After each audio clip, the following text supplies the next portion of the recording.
apa sih yang terjadi di Friday the 13th bulan Oktober 1307 gitu ya. Dan itu disebut Friday the 13th tuh atau Jumat tanggal 13 itu dianggap menakutkan, menyeramkan dan lain sebagainya. Sebenarnya apa sih yang terjadi gitu ya. Anda boleh lihat sekarang di Google apa yang terjadi. Jadi sejarah ringkasnya adalah disitulah terbantainya Knight Templar atau kesatria Templar, pasukan perang salib dibantai habis oleh pemimpin atau raja Prancis. Oke, sebentar, saya sabar dulu. Mundur dulu ya teman-teman ya, mundur dulu. Sabar, mundur dulu. Kita mundur dalam sejarah Islam, kita kenal ada perang Sabil. Kemudian dari sisi Nasrani ada perang salib, itu tempatnya sama, perangnya sama dan orang-orangnya sama juga. Jadi di sisi Islam ada El-Cid, ada Al-Ayyubi ya, Salahuddin Al-Ayyubi, dan dari sisi Nasrani ada pasukan dari Knight Templar ini ada 200 kesatria Templar ini kebanyakan adalah orang Prancis. Nah, kita mundur lagi sekali lagi, bahwa dulu Yerusalem adalah wilayah yang dikuasai oleh Kristen gitu ya, bukan Yahudi bahkan. Mereka berparu-paru dengan Yahudi, dengan Islam sebagai pilgrim atau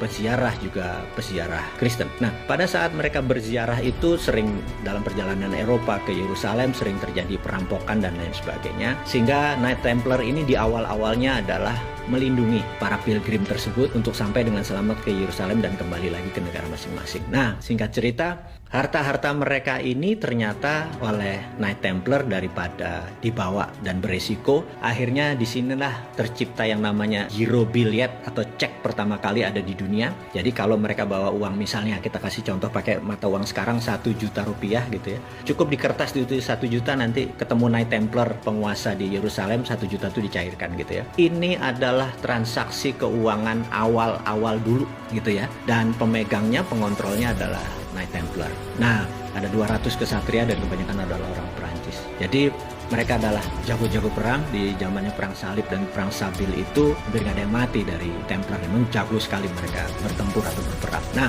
singkat cerita, kaum muslim menang dan menguasai Yerusalem gitu ya. Kita lompat dulu sebentar ya. Kejayaan Templar ini dengan kekayaan yang demikian banyak karena dia mengontrol uang, dia juga dapat perpuluhan dari para pelindung-pelindung perjalanan tadi, sangat kaya, bahkan 200 castle kerajaan mereka ini, mereka kesatria tapi tinggal di castle yang sangat banyak hartanya tadi. Suatu hari di Perancis, kerajaan Perancis 13 atau 12 ya, Louis atau berapa, itu Paulus, nah sekali lagi Templar ini mungkin bisa dikatakan dikhianati oleh Pausnya.